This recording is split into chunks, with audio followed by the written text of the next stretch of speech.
Good evening, everyone, and I extend you all a very warm welcome to the 12th webinar series, which is an educational initiative jointly undertaken by Phillip Capital and BSE, with the sole objective of sharing knowledge and market insights for everyone connected to the global markets.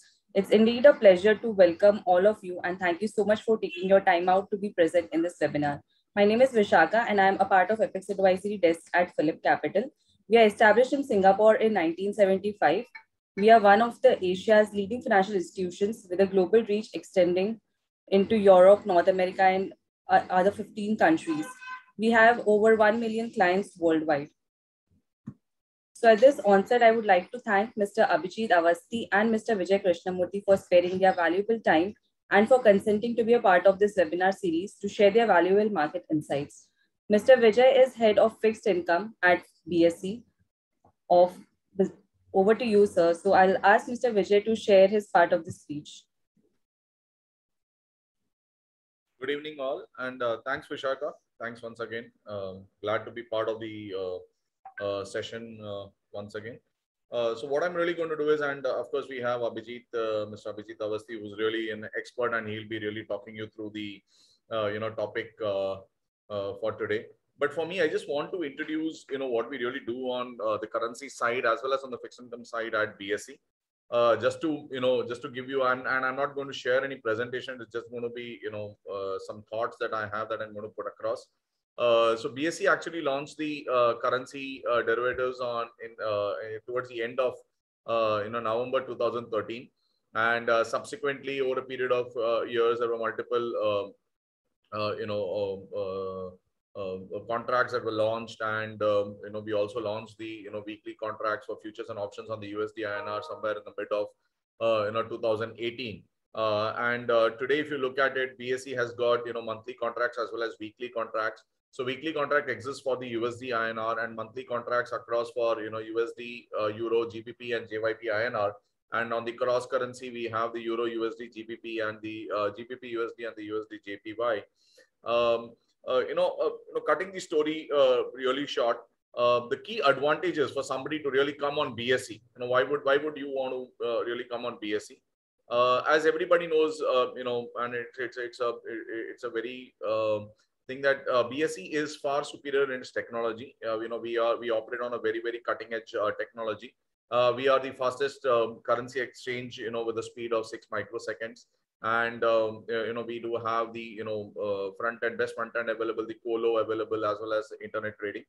Liquidity is adequate and largest exchange in the world in terms of number of currency options contracts traded. And you also have enhanced liquidity in 4-month futures as well as options contract. We have large institutions as well as a lot of corporates who partake on BSE.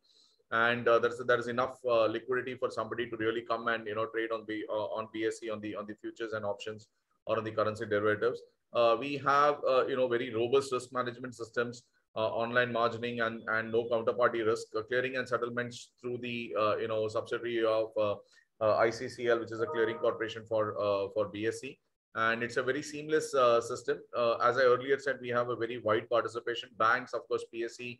PSU banks are very active on BSE. Apart from that, we have corporate and retail clients, prop brokers, as well as the FPIs who are very active in BSE when they participate.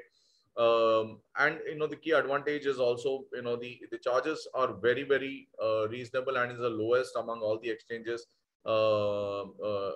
put together among for the charges. So we are very cost effective. So the charge is as low as rupees 22 per crore as compared to the other exchanges, which is way higher. So that's definitely a very big advantage for somebody to really come and trade on the currency side of BSE. It's a very big cost advantage as you compare with other exchanges, both for futures, for currency futures, as well as for the currency options. And over a period of time, we have also seen significant increase in the ADTV. The average trading volumes for currency on BSE. And also, I would just like to briefly touch upon some of the products that are on the fixed income side. BSE has its own request for quote platform, which has been made mandatory by SEBI and IRDAI to put about 10% of their trades for debt securities through the request for quote platform. Apart from that, we have the reporting and settlement of trades that happens for the OTC markets. And we also have the interest rate derivatives where the trading is also picked up again this year after a brief lull for the in the last quarter of the last financial year. So there has been quite a lot of activity that is happening on the interest rate derivative side. So we have both, BSE has both the interest rate options as well as futures which are there. And also from a retail perspective, the non-competitive bidding which is there for somebody to directly participate on the primary side of the of the sovereign bonds, which is GSEC, SDL, as well as T-bills. So these are some of the offerings which are there at BSE, from an currency as well as fixed income perspective. Of course, you have the commodities market, commodity, as well as other on the equity and equity derivatives. In case you have any queries or anything that you want to reach out regarding the product, or any modalities in terms of the operations or the membership, you may please feel free to reach out to us at BSE. Yep, and that's it from me. And I don't want to really take too much of your time. And I want to guys really explore here Abhijit on his views. And thanks, Vishakha, and over to you, Abhijit. Thank you, sir. So I would now like to invite Mr. Abhijit. He's a career banker with more than 13 years of experience in the field of global markets. He has worked across the names like ICICI and FirstRand Bank. He reaches out to his clients with a daily note which covers the global markets from a very distinct perspective. He uses history and philosophy to give the current news a proper context. He likes to read extensively and relishes theorizing about the evolution of current monetary system, role of money, digital currencies, crypto assets from his area of interest. Today's topic about the role of USD forms part of the same narrative chain. Thank you so much, sir, to present here. Over to you, sir. Yeah. Thanks a lot, Vishakha. Am I properly audible? Is the line good? Yes, sir. Yes, sir. Okay, thanks a lot. Thanks to Philip Capital and BSE for giving me the platform to come and discuss about this topic. And I'll not take much time because this topic is pretty vast and we have to cover a lot of ground. And the discussion can be so deep that we can write an entire book. Just so let's start. Let's get ready right away. So this topic, whenever this is discussed, it generates a lot of heated debate. That why one currency should have all the fun. That is the primary question which everyone has. Basically, the exorbitant privilege which the dollar enjoys as a reserve currency is the debate topic for everyone.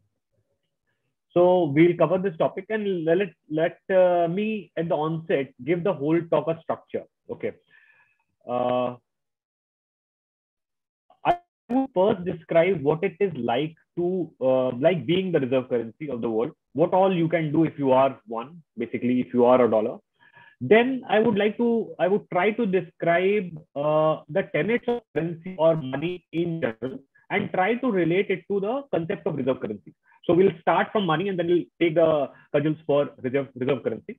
Then I'll give the historical background of the dollar ascendancy and recount all the events which played the part in making dollar what it is right now. And in the last and the most interesting part of the discussion, we'll see what all are the alternatives which can dethrone the dollar from its current position, and what are the probabilities around them. What are their chances to succeed? So this is going to be the flow of the discussion. I would like to keep it interactive, and if you have any questions, you can type them in the chat box, and I would try to take them up as and when, and as well as well I can. Okay, so let's start. And as I said that we'll first discuss what is like being the reserve currency of the world and what that privilege brings to you. So being the reserve currency of the world gives the US, the country, the luxury of issuing debt without worrying about the repercussions. That is point number one. The Fed balance sheet size, which was around 1 trillion in the year 2007, just prior to GFC, has now grown to around 8.5 to $9 trillion. So So the balance sheet of the central bank has grown by like 9 times, and still the cost of funds for them, which is the, let's say, 10-year bond yield, still remains around 1.55 to 1.6, which is pretty cheap.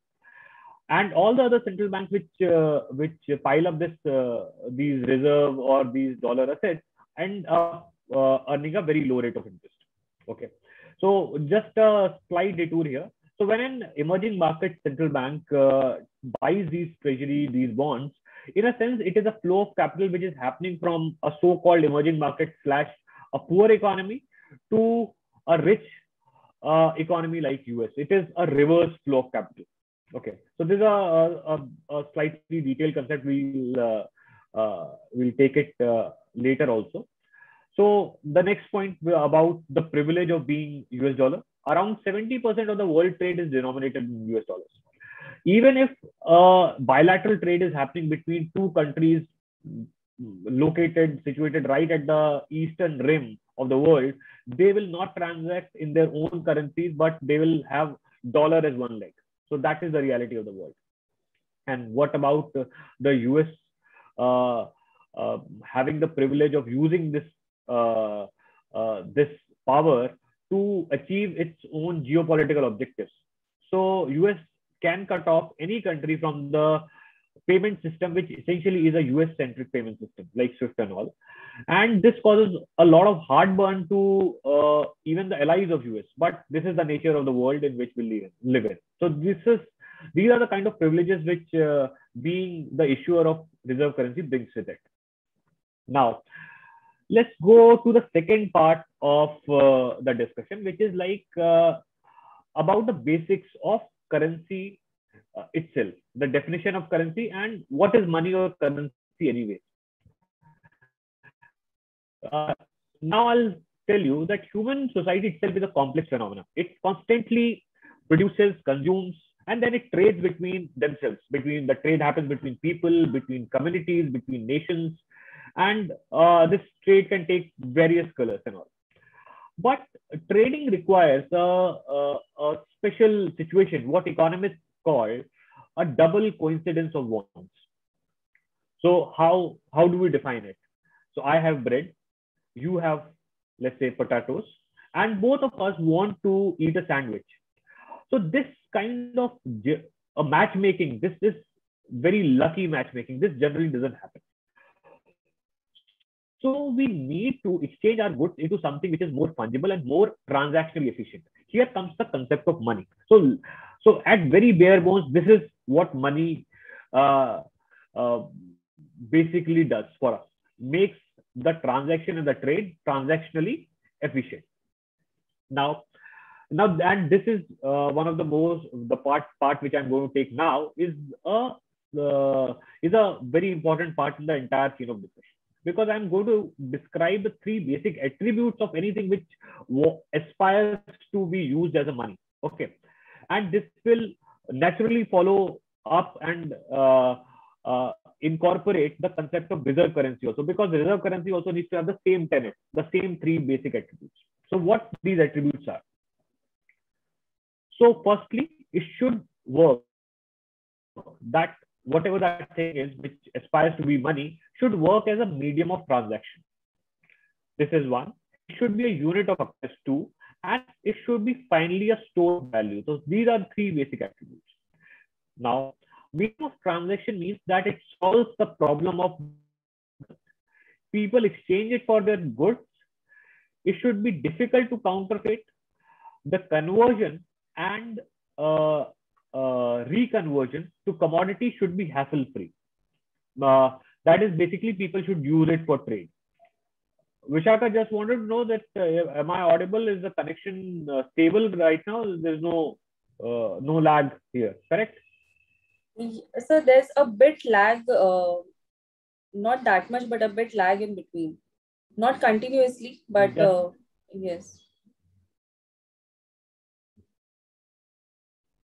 Okay. Yeah, maybe it would be fine now. Okay. So we were we were at something which was like the first tenet of being a currency or being money, which is the medium of transaction. So once we have defined that, we'll move forward. Then the as a unit of account, that product and services should be priced in it. In India, rupee or the Indian rupee is money. The bread from the neighborhood or the haircut from the neighborhood barber is priced in that currency. So that is unit of account. And finally, is the third tenet, which is that money should be a store of value. The money which I use, which I hold, should continue to have value in future. It should be continue to be acceptable across the people with whom I want to trade. So we have just covered these three concepts in some bit of detail. Now let's see these three concepts in the context of US dollars. US dollar is the most used currency for trade. 70% of the world trade has dollar as one leg. So it is the medium of transaction. Secondly, from corn to soya to soybeans to crude, everything in the world is priced in US dollars. So it is a unit of account also. So we hear that crude is $85 per barrel, gold is $1,800 per ounce. So it is a unit of account. The commodities are getting priced in it.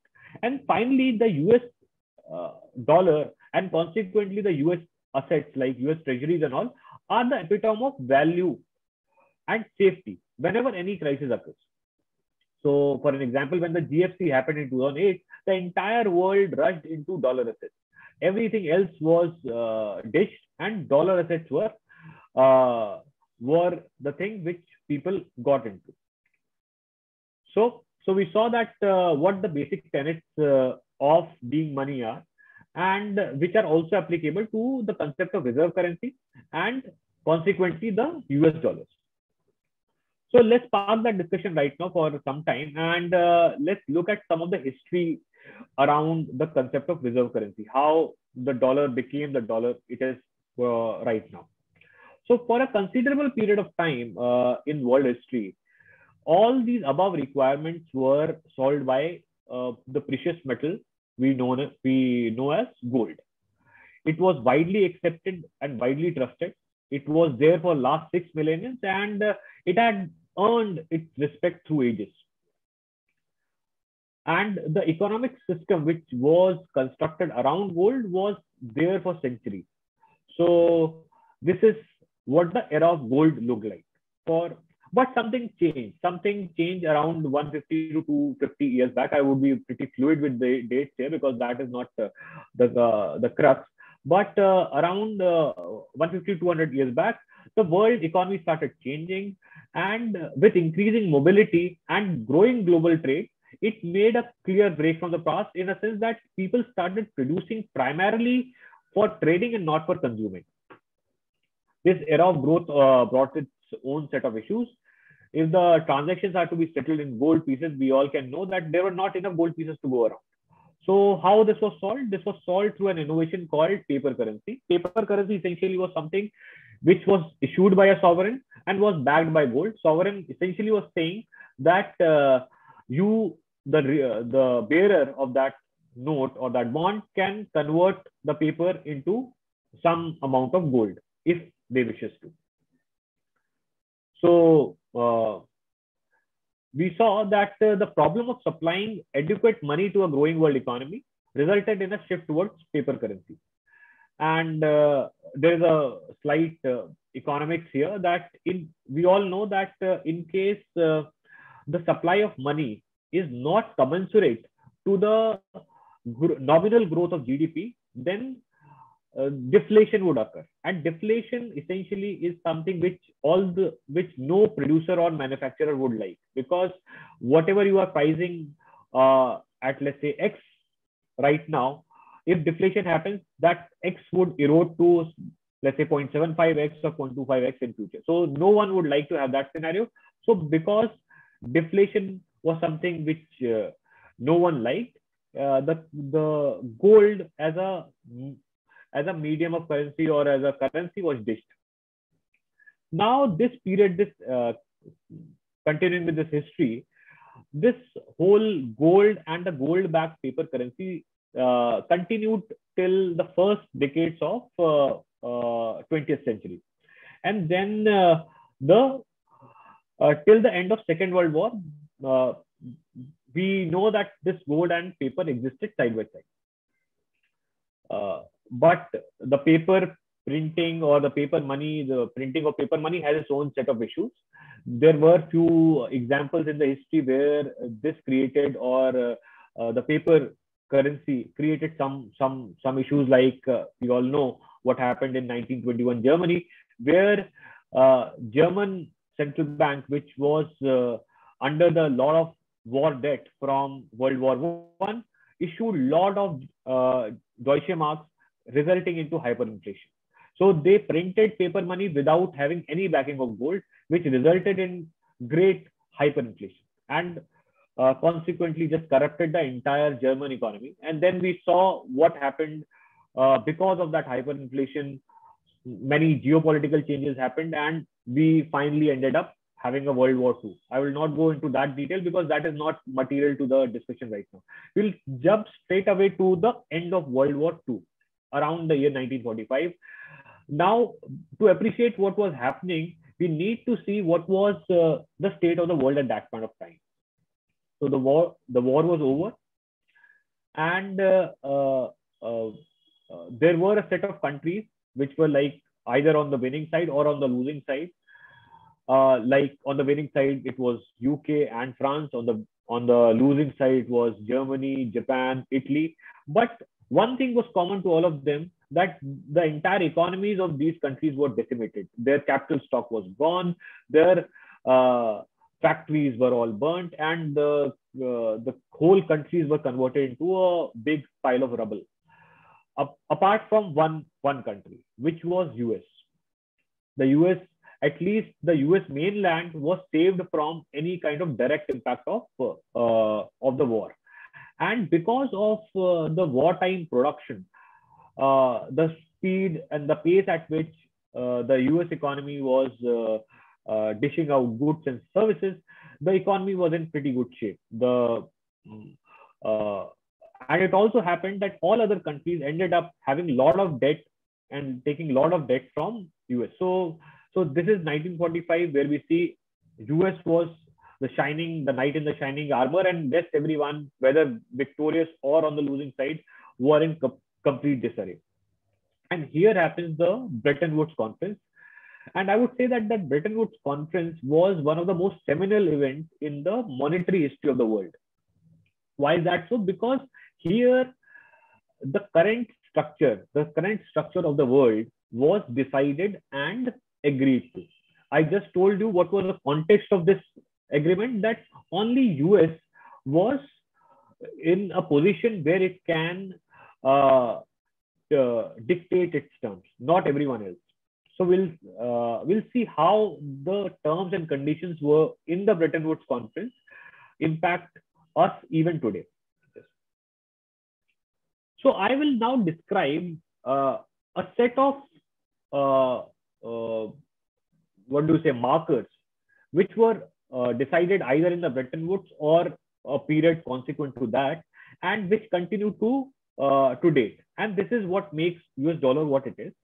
And why thinking about these steps or these layers is important, because any alternative which you think can dethrone dollar has to be tested or be checked against these layers. So I'll go one by one, and we'll see in a later part of the discussion that how other alternatives compare to these markers. So in Bretton Woods Conference, the primary decision which was taken was that the currency of trade between all the nations will be US dollars. US dollars itself will be pegged against gold. And all the intercountry trade will be denominated in US dollars. So the dollar to gold rate was decided at $35 to an ounce. So just see, $35 to an ounce in 1945 to $1,800 to an ounce is the current rate of gold. It was decided that all the other currencies apart from US will be trading in a band against dollar, and devaluation will not be allowed. So this was like a pretty rigid state of affairs for all the countries. You cannot devalue your currency to basically help your exports. So why? So this was one basic or the most important tenet which was discussed in the Bretton Woods Conference. So I describe this as a financial layer of the US reserve currency stack. So now, apart from this, there were a set of institutions which were created to oversee the compliance of this agreement. Institutions like IMF, IBRD, which later became World Bank, and GATT came into existence. This was, we can see it as a regulatory layer of the stack. Now, on top of it, US also created an umbrella security setup under NATO, which is like North Atlantic Treaty, which tied all the countries in the Western part of the world together and allowed US to become the military power of that sphere. It allowed US to develop its bases in Germany, in Japan, in Korea, around the world. And this served two purposes. One essentially was that there was no arms race between the countries. And second, as I discussed, that US gets established as the sole military power in that bloc. Just to give you a context, a very quick run, that there were two superpowers at that point of time. The Western bloc was US and the Eastern bloc was the communist or the USSR. So this, what I'm telling is the economic structure or the financial, the monetary structure of the Western bloc. Now, this is, we can see that this layer was the military or the geopolitical layer of the stack. Now, over that, US also exported its ideology of democracy and capitalism across the world. We can term it as the ideological layer. Then the US banks, because they were in good shape even post the war, unlike their European counterparts, they provided the financial and the technological infrastructure for the quick and trusted transfer of capital across the world. So this can be seen as a payment layer of the stack. Then obviously US had a long tradition of having a good justice system and the transparent working of their central bank, which is the Federal Reserve. So this can be termed as the justice layer of the stack. And now coming to the last but the most important point of the entire stack was the power of US consumerism, which was alive and kicking. We just discussed that the wartime economy and the wartime investment in the economy had created a lot of jobs and prosperity. And the post-war period was when these savings were to be used. And all the other economies which were looking at the prospect of rebuilding.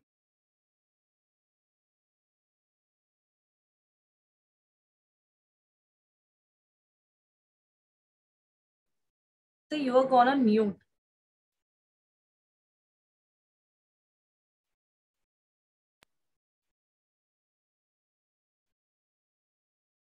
Okay. Yes. Am I audible now? So, but do let me know where exactly I had gone on mute. So I can just 5-10 seconds back. Just 5-10 seconds back. So I was telling about the most important part of the entire stack, which is the US power of US consumerism, which was alive and kicking. The world, the pre-war or during the war, the production which had happened made the economy pretty prosperous. And for the entire Western world, which was part of the US umbrella, it was the only country where they can sell their goods. The countries like Germany and Japan, which were looking to rebuild their economies, were looking at US as the only place where they can sell their goods and rebuild themselves. US also helped all these countries through aid. So in a sense, if you see that US would, if US provides them aid in US dollars, what would happen? That they would purchase the US goods and services, out of which they will make their own products, and which they will ultimately finally sold, will sell to the US again. So this entire chain was created. And one thing which helped the entire system was that there was a deep level of trust in the US institutions. It was a common belief that the US political system will make the whole thing work. So this is the context of what was the history behind US dollar becoming the force it is. Now we'll come to the next part of the discussion, that now if we want, or if we see that the US dollar needs to be dethroned, what are the alternatives around it, and whether those alternatives are viable, and whether that discussion has any steam. Why this is important is that if any other country has to become the reserve currency, then that country will also have the same kind of privileges which the US dollar has. And if one has to take a long-term bet, then that bet with that realization can be taken. So we'll come to the final part of the discussion in which I'll compare the different alternatives. So just to start with, there's a recent report by IMF. It is called the Coffer report. Coffer is acronym for Currency Composition of Official Foreign Exchange Reserves. The report tells us that the total central bank reserves are approximately in the vicinity of 12.8 trillion US dollars. This is the total reserves which are held by central banks across the world, 12.8 to 13 trillion dollars, out of which 60% are denominated in dollars, 20% in euro, and the 20% which is remaining gets distributed among various currencies like Japanese yen or the Swedish currency or Chinese yuan and everything else, and the rest 20% is divided in them, but the majority of it, or 60% of it, is denominated in US dollars. So just see where the current situation is. And this 60% dollar investment is not just in US treasuries, but it is in the dollar denominated corporate bonds also of US.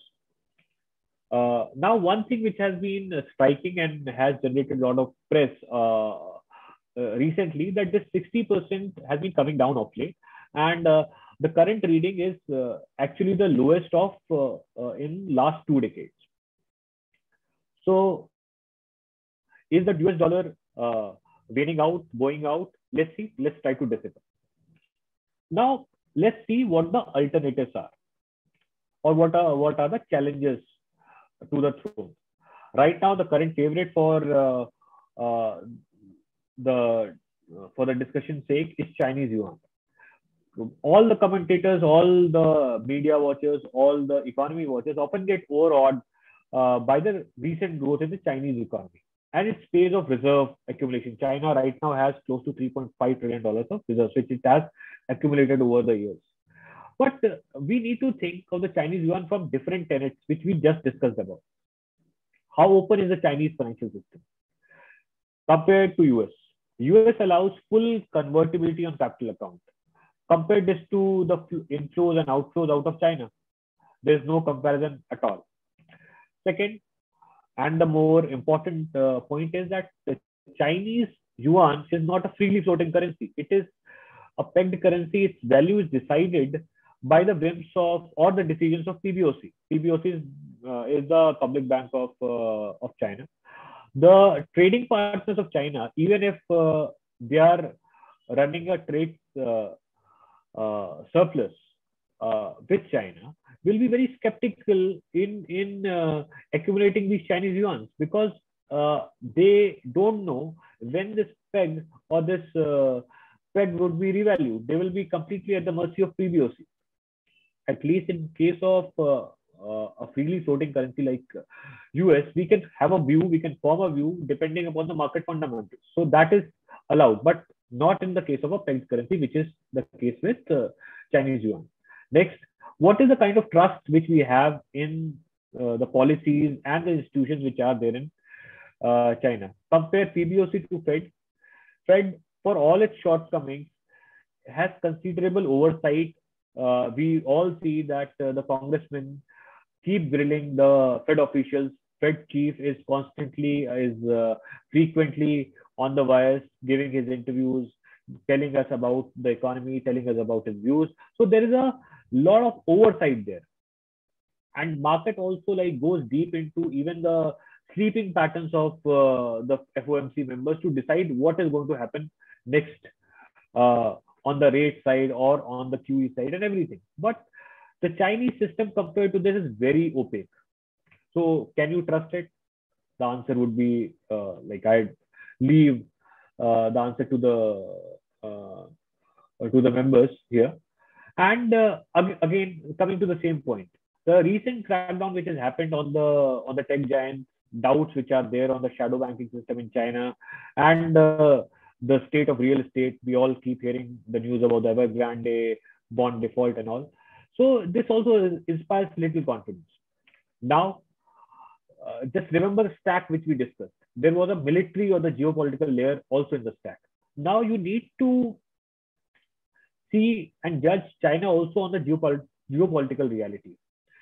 How capable and entrenched its military might is, how evolved its navy is to protect the shipping routes on which the Chinese boats and the Chinese tankers and the Chinese ships would navigate. Can they do it on their own? So this is on the military side. And one book which I would like all the listeners to refer to is a book by a gentleman called Peter Zeihan, The Disunited Nations. So it gives a complete breakdown of the military might of all the big countries in the world vis-a-vis US. It's a very nice read, and one should go and refer to it.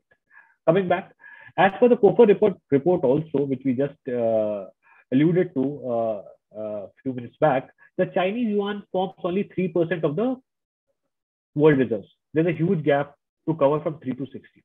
Now, coming to the second alternative. So second alternative happens to be euro, which is like everyone talks about euro. First thing first, euro scores pretty well in terms of the institutional trust. The organization, the entire framework of Eurozone is very respected, and the banks from the Eurozone are on the same pedigree as the US bank. So that one box is tick.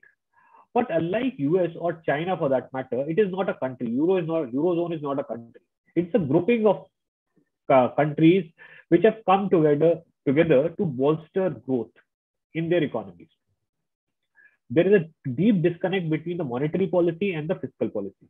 The monetary policy sits with ECB, which is out of Brussels, and the fiscal policy sits with all the governments of all the countries.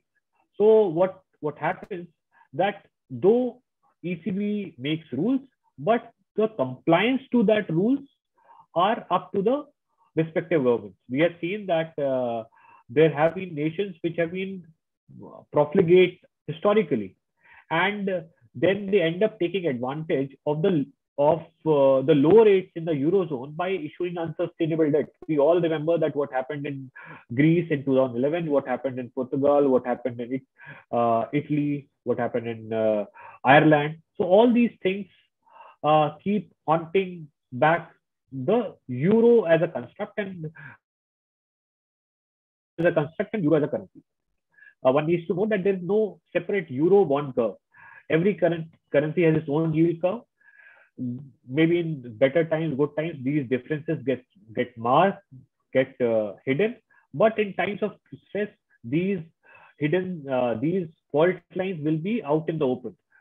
For an example, in 2013-14, when the Greek crisis was at its prime, the Greek bond yield for 10-year bonds was close to 40-45%, which is like close to default. And at the same time, the German bond yield was like in the low, around 1 or 2%. So there was a huge gap between the countries and the bonds of the same Eurozone. So for a reserve currency, there has to be enough and adequate supply of assets also, of bonds also, which the other countries can subscribe to. So maybe the total bond supply, if we take all the countries together in the Eurozone, might be equivalent to the USD supply, but all of these bonds are not of similar nature. So that's why if you want to subscribe to German bonds, that market is not as big enough as US bonds or US treasuries. So that is one thing which we need to keep in mind. Then the Kopfer report, which we referred to, and the 20% of the 20% number which was there, one would be inclined to believe that euro is 20% and dollar is 60%. But this 20% number itself is exaggerated, because this includes that lot of Eurozone countries themselves are having euro assets in their reserves. So this number gets jagged, or basically gets an unnatural push upwards. So maybe if we see oranges to oranges, this number is not 20, maybe this number is around 10, 12 to 13% compared to 60% of US. And finally, we talked about the geopolitical layer of the stack, how Euro zone basically fares on the geopolitical stack. And we all know that under the NATO umbrella, the entire defense of the Euro countries, apart from UK and France, was guaranteed by US military presence. So and that's why these countries like Germany and all were saved from spending too much or the expenditure on defense, and that's where they gained economically. So if US moves out, these countries have to fend for themselves, and that will be a problem. Now, the third alternative which keep coming back, we have discussed euro and Chinese yuan. The third alternative which gets discussed is the cryptocurrencies. What are cryptocurrencies? These are privately issued tokens which can be ultimately used as currencies. We should not append the name currencies with cryptos in all our discussions. Calling them currency right now is a bit premature, because you just remember the three tenets of the currencies which we discussed earlier: medium of exchange, unit of account, and store of value. Crypto tokens, whether Bitcoins or Ethereum or Dogecoin or anything else, perform pretty poorly on the first two aspects. Apart from very few unique examples, no one uses them as a medium of exchange, and nothing is priced in Bitcoin. For an example, you don't hear that gold is 1.5 Bitcoin to an ounce, or crude is 0.0025 Bitcoin to a barrel. The only thing the only news which we keep hearing is the frenzied buying of all these cryptocurrencies or these crypto tokens. And this can be possibly a case of them being perceived as a store of value. In that aspect also, it is a pretty volatile store of value. Central bank, when they invest into any country's assets or bonds as their reserve assets, they want stability. They want that the value which they derive out of it after selling it after, let's say, 4 or 5 years of investment, that should be kept intact. But I don't think so. Crypto assets as such qualify there. Their value is pretty volatile. For anyone or for any country to use them as a reserve investment, I don't think so. That's happening even neither now or nor in the recent or nor in like 10 years time. And one more important aspect which all of us need to remember when we talk about all these crypto tokens is that they are prone to regulatory backlash by the incumbent sovereign authorities. They might be pretty good in terms of technological advancement which they had brought in, but one needs to remember that issuing of currency is one of the most cardinal marker of sovereignty. So for any one of us to think that central banks around the world would just allow the private currencies or the privately issued tokens to become currency is not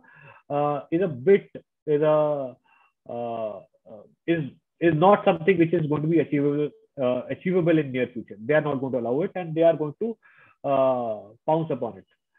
Even 2-3 days back, we read that even RBI cautioned against the increasing use or increasing trading in crypto assets in India. So what I believe is that these crypto assets will also play a side hustle. Maybe there will be a trading which will keep happening, but as a currency, I don't see that they are going to become a mainstream phenomenon. Now, after having seen Chinese yuan, euro, crypto, let me come back to something which really shows a lot of promise.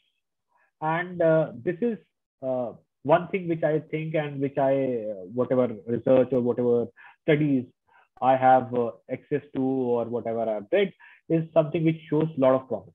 And this is the concept of CBDCs, which are nothing but central bank digital currencies. So we all know about the recent headlines which have been grabbed by crypto assets. So this made the entire community of central banks pretty alive to the idea of issuing their own digital currencies. So to be very honest here, the concept per se is still in its infancy. There are no widespread or widely agreed guidelines on the CBDCs, but this is one area where a lot of progress is being made in terms of, and it is expected to be made in coming years. Multiple options which are being discussed, few of which I will describe now. So starting that, what ultimately is a CBDC? So it is nothing but a legal tender issued by central banks in the digital form. So you can think of it as a digital cash note. There are standards which are being discussed right now to roll it at the retail levels also. And there are various white papers being issued and concepts being discussed. So there will be repercussions when this will happen, or this will become mainstream on all the societies which around the world, because they will. What's happening right now is that physical cash per se is going out.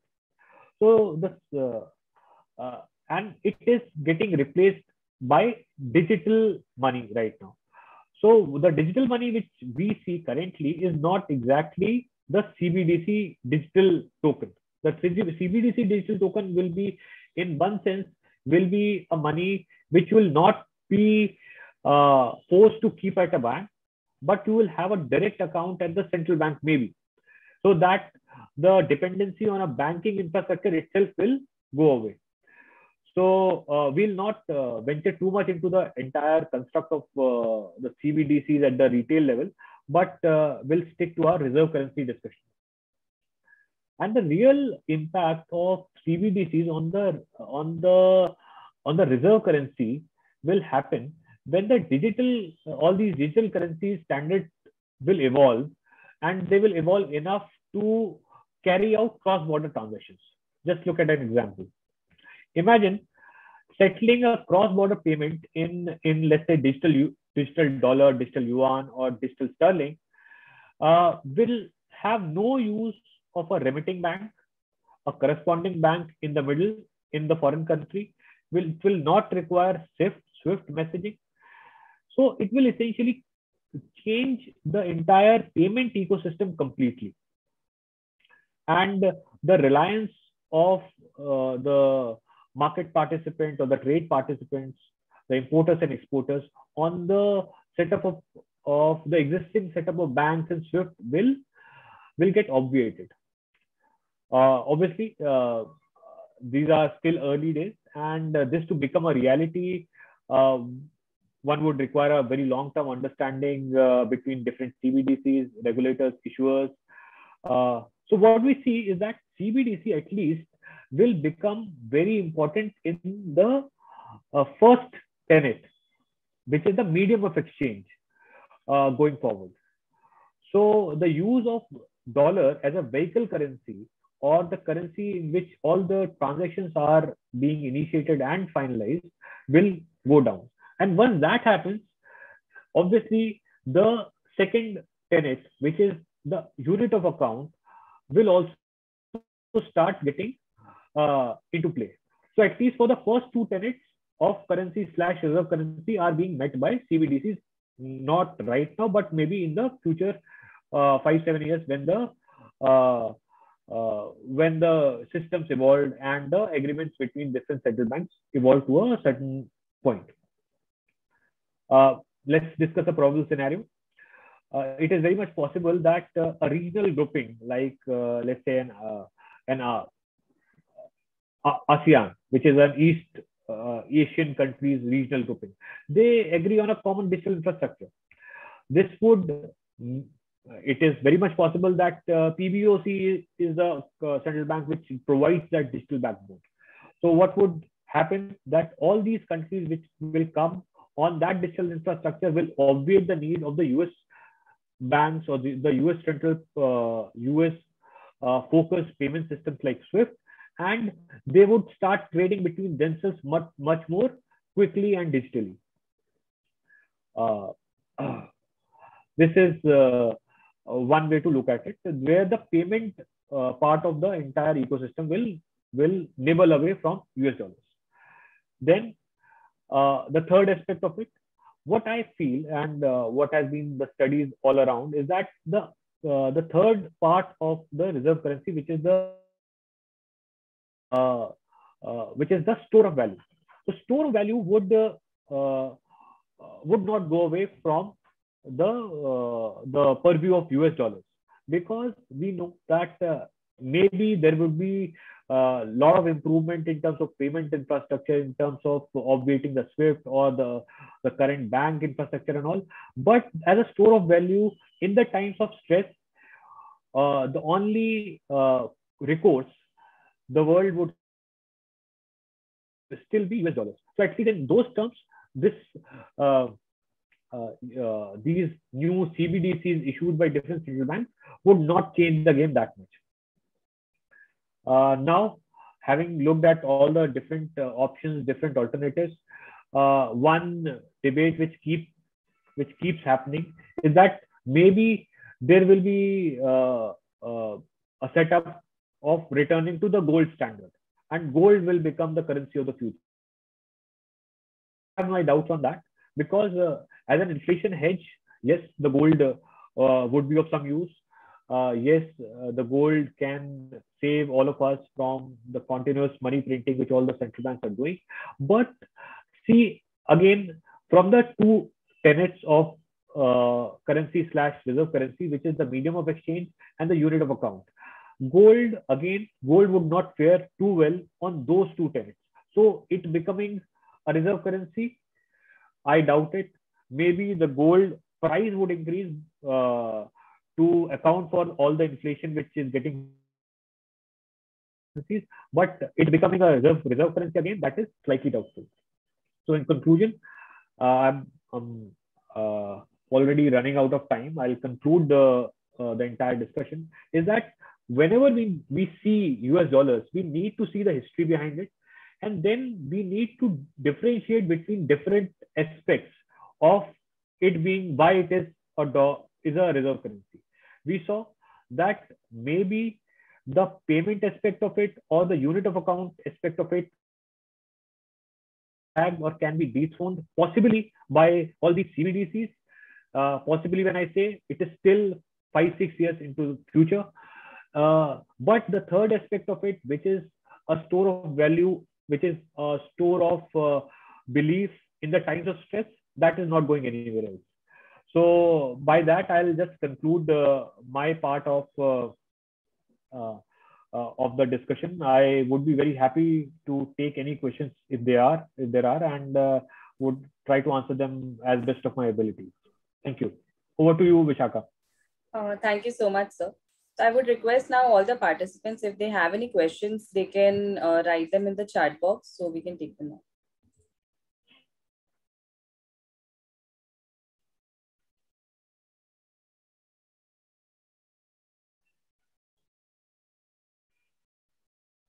So there's one question: what is the outlook for USD versus INR in coming days?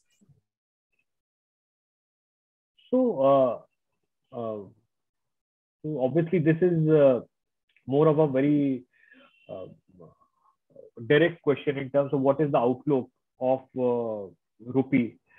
Uh, Obviously, there is no uh, direct correlation to the topic here, but I would try to answer it as well as I can. What we are seeing right now is that dollar index is going up, and dollar index is going up because of various reasons, which is that the current inflation data which came out in US was pretty high. It was 6.2% year on year for the month of October. This makes it very pertinent that the rates or the interest rates in US would go up. When the interest rates in US goes up, the carry arbitrage between the Indian currency and dollar would go down, and that is effectively make the money flow out from India.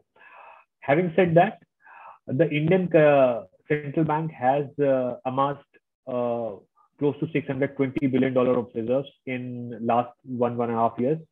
And any kind of steep depreciation on account of outflow of dollars from Indian economy will be countered by the central bank. Central bank has already said, or has always said, that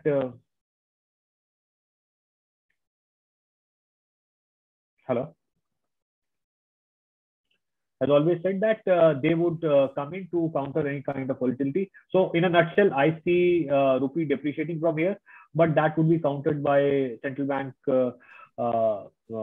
in the market. This is how I think it. Is there any other question, Vishak?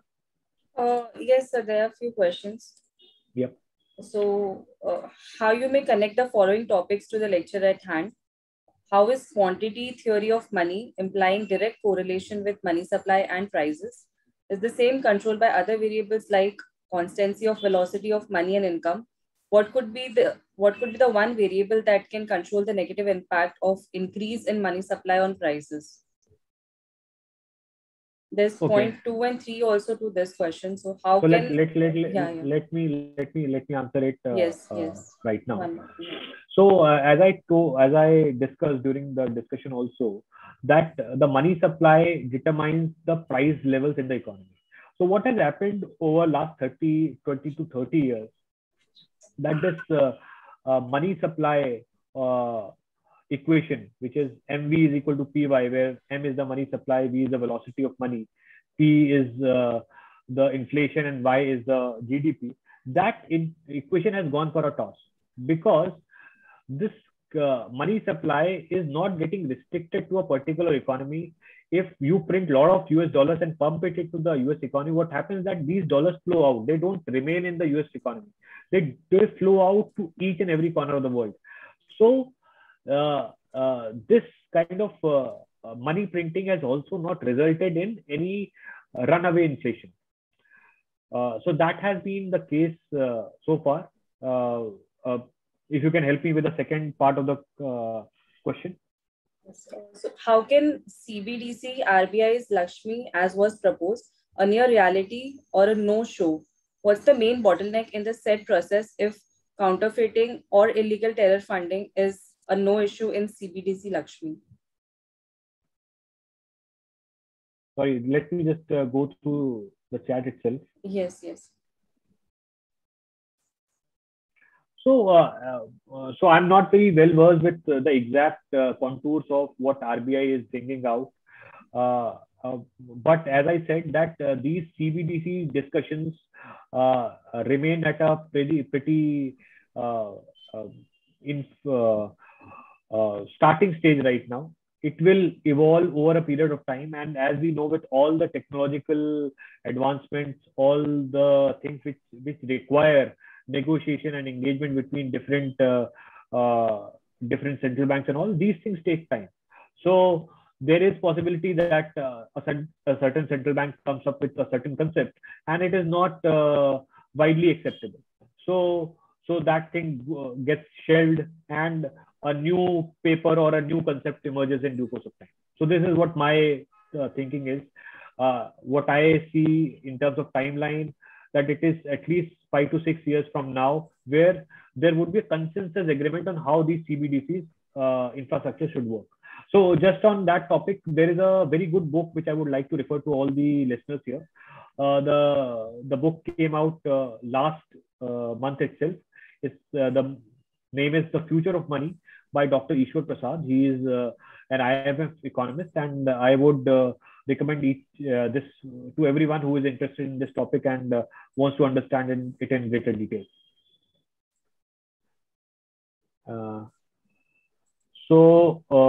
There are a few other questions also. So there is one question which says that what is the worst case scenario of dollar being replaced, and that would be how far in time, in month or years. So again, as we discussed or as we saw during the discussion, the dollar being replaced is not going to happen in a hurry. This is more because dollar is good, or dollar is the most strong currency around. But this is because that there is no viable alternative which can take its place. As we discussed, it is not possible with Chinese yuan or euro or cryptocurrencies, maybe digital currencies in future. So we are going to continue with the same setup standard for some time now. Dollar will keep having its privileges, and they will keep issuing their debt without any thoughts about the repercussions. So this is what my reading is. So there is a question about CBDC. Let me just take that.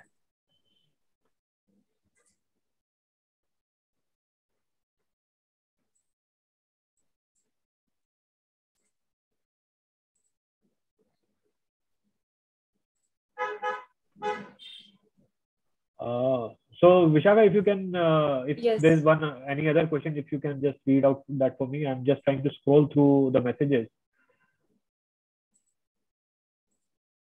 So there's one question by Bhavin. Can the debt be devalued in the US economy to maintain dollar? So one has to look pretty deeply. When you say devalued, what do you mean? And how do you devalue your own currency? Obviously, you can devalue your own currency by printing it to the extreme. But then there is all the debt. So any country whose debt is being held by foreigners will always have an incentive to devalue the debt by printing more of its currency. But in case of US, a significant portion of US treasuries are being held by the pension funds and by the US citizens also. So in case they keep doing it and they do it from the perspective of devaluing it purposefully, there will be a backlash from their internal constituency itself. So I don't think so that is going to happen. What we are seeing right now is that they are printing it so as to get the economy going again post pandemic, which is going to continue for some days. They have already announced the taper, and post taper they are going to hike the rate, and probably they are going to reduce the size of balance sheet also going forward. So there's a question. So, yeah. So CBDT will be country specific. So how can it be a reserve currency? So as I told, that any reserve currency, first of all, we don't need to be fixated about the reserve currency as being one single currency. There being any reserve currency or operates on different levels. As I told, that it works as a medium of exchange, it works as a unit of account, it works as a store of value. So the CBDCs will at least take part away from the medium of exchange and the unit of account. There might be regional groupings in which all the commodities will start getting priced in those digital currencies, the unique digital currencies for that region. So at least from that aspect, US dollar dominance will go away. I told right at the start of the discussion that US dollar, because it has a payment system which is US centric, also pursues its geopolitical objectives through this. That I don't want to deal with this currencies from next week onwards. This country should not be on SWIFT. So these kind of privileges which are there with US dollar right now or US right now will go away, at least when these CBDCs will take over as a medium of transaction and unit of account. So this is how I see it. So there's one more question. So far, the democratic and open system worked well for the dollar as international currency. But if the president like Donald Trump come to power, then what will be credibility of dollar? The cost of dollar to US Treasury is only the cost of printing, and gold is paying the overvalue of the dollar. Okay, I'm not sure that I've understood the question in detail, but I would, whatever I've understood, I'll try to answer. That we saw that reserve currency is based on trust. In case the trust gets eroded in US institutions, yes, the place of US in its in the entire global system will go down. But the question here is that which country or which currency will take its place? The whole talk or the whole discussion was that right now, as it stands, there is no country or no currency which is a viable enough alternative to push US out. We saw Euro, we saw Chinese Yuan, we saw how they are placed right now, we saw what is the nature of their institution. Even if Donald Trump comes and he corrodes or he corrupts the US institutions, will they be relatively better than opaque institutions in China? That is the call which the people will take. Okay, thank you so much. So I would request all the participants that the rest of the questions I have taken down, and I will send to Mr. Abhijit separately, and the answers I will mail it to you. We can conclude this session. So, sir, thank you so much. It was very comprehensive and exhaustive discussion covering all the aspects of the subject, and I'm sure that all the participants would be taking along with them immense amount of knowledge and experience obtained from your discussion. Thank you. Thanks for allowing me to have the discussion here. Thank you. Thanks a lot, Vishaka. Thanks a lot, Emil. Thank you. For any other queries, I would request participants that our coordinates are there on the screen, so you can contact us. Thank you.